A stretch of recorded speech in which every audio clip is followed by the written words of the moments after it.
So in this area, we get to travel alongside Rapunzel, Flynn, and Pascal to the Lantern Festival. But before we go there, let's take a look at the Snuggly Duckling Tavern, where guests can have a meal in this hangout for the thugs from the film.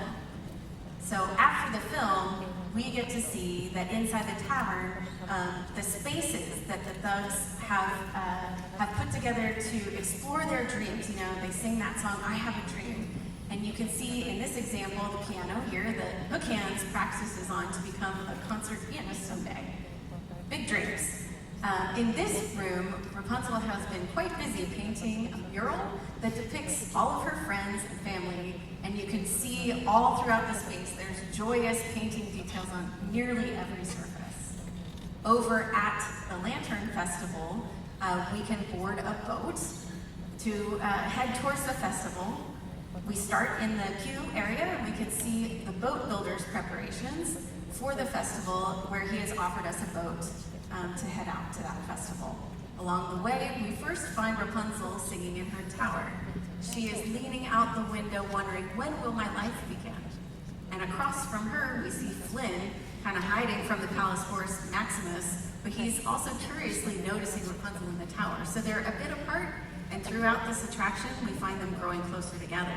So as we get deeper into the forest, Rapunzel, now down from her tower, is swinging around the tree, having her best day ever.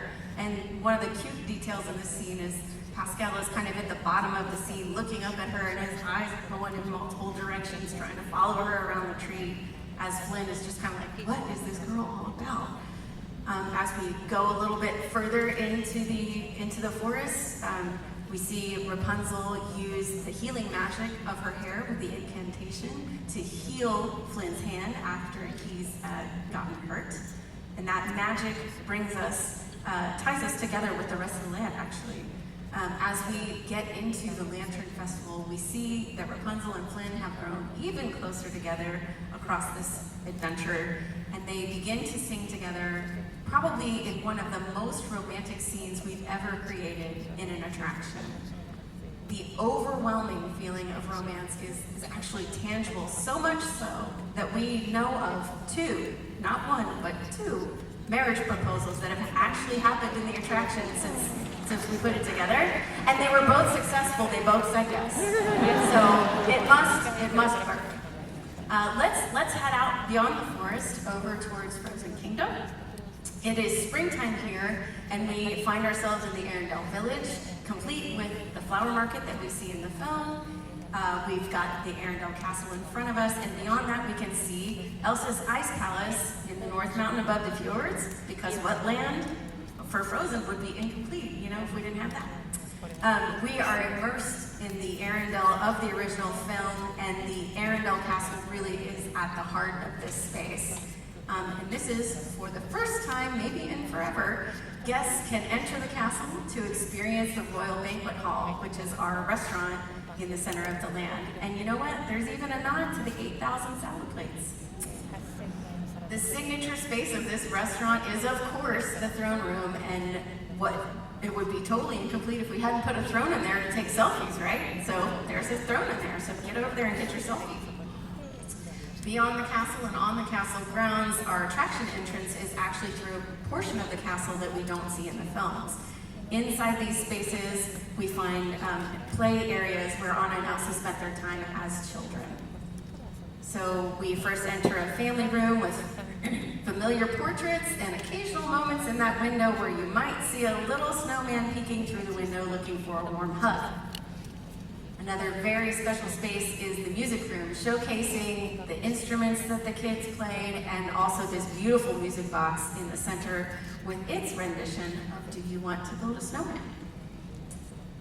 Once we go through the rooms of the castle, we head out to a royal boat dock, board our boats, and travel into the fjords, where we first come across Grandpa Troll, who is beginning to tell us the story of Anna and Elsa from their childhood when they were first separated. In front of us, we find Anna singing to Elsa's childhood bedroom door, pleading with her sister, do you want to build a snowman? And as we move through the scene, the door rotates to reveal Elsa on the other side of the door, and very, very sadly saying, go away, Anna, as we back out of the space.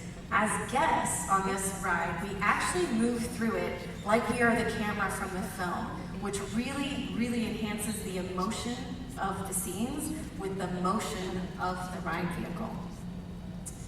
As we travel further into the story, we see Anna singing to the portraits in the portrait gallery with Elsa preparing for her coronation. And this is a unique scene where we can back through the portrait gallery and into the space where Elsa is standing and actually see both girls singing their part of this story as a combination.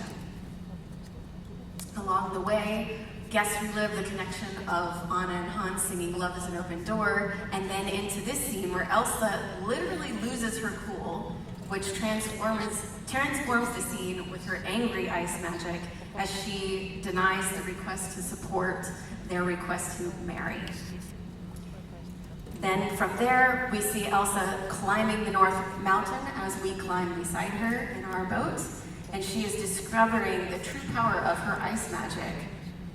She begins to sing Let It Go, and then this song culminates in a space where we are in the heart of the ice palace as she builds it around us.